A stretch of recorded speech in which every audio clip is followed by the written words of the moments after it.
Esther, chapitre 8.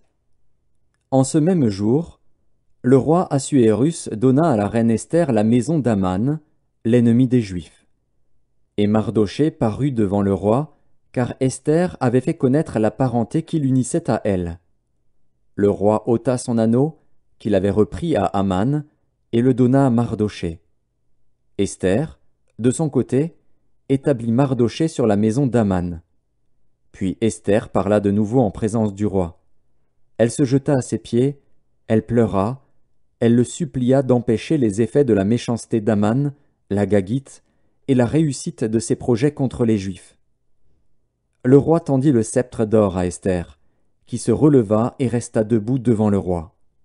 Elle dit alors, « Si le roi le trouve bon et si j'ai trouvé grâce devant lui, si la chose paraît convenable au roi et si je suis agréable à ses yeux, qu'on écrive pour révoquer les lettres conçues par Aman, fils d'Amédatha, la Gagite, et écrites par lui dans le but de faire périr les Juifs qui sont dans toutes les provinces du roi.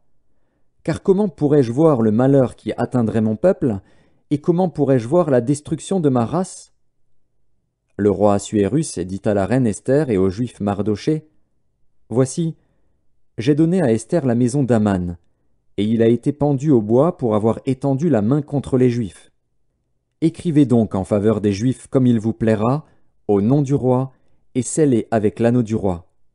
Car une lettre écrite au nom du roi et scellée avec l'anneau du roi ne peut être révoquée. » Les secrétaires du roi furent appelés en ce temps, le 23e jour du 3e mois, qui est le mois de Sivan, et l'on écrivit, suivant tout ce qui fut ordonné par Mardochée, aux Juifs, aux satrapes, aux gouverneurs et aux chefs des 127 provinces situées de l'Inde à l'Éthiopie, à chaque province selon son écriture, à chaque peuple selon sa langue, et aux Juifs selon leur écriture et selon leur langue.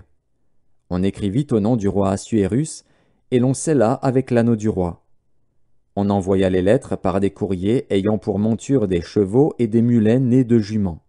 Par ces lettres, le roi donnait aux Juifs, en quelque ville qu'ils fussent, la permission de se rassembler et de défendre leur vie, de détruire, de tuer et de faire périr, avec leurs petits-enfants et leurs femmes, tous ceux de chaque peuple et de chaque province qui prendraient les armes pour les attaquer, et de livrer leurs biens au pillage, et cela en un seul jour, dans toutes les provinces du roi Assuérus, le 13e du 12e mois, qui est le mois d'Adar. Ces lettres renfermaient une copie de l'édit qui devait être publié dans chaque province, et informaient tous les peuples que les Juifs se tiendraient prêts pour ce jour-là à se venger de leurs ennemis. Les courriers, montés sur des chevaux et des mulets, partirent aussitôt et en toute hâte, d'après l'ordre du roi. L'édit fut aussi publié dans Suse, la capitale. Mardochée sortit de chez le roi, avec un vêtement royal bleu et blanc, une grande couronne d'or, et un manteau de byssus et de pourpre. La ville de Suse poussait des cris et se réjouissait. Il n'y avait pour les Juifs que bonheur et joie, allégresse et gloire. Dans chaque province et dans chaque ville, partout où arrivait l'ordre du roi et son édit, il y eut parmi les Juifs de la joie et de l'allégresse, des festins et des fêtes. Et beaucoup de gens d'entre les peuples du pays se firent juifs, car la crainte des Juifs les avait saisis.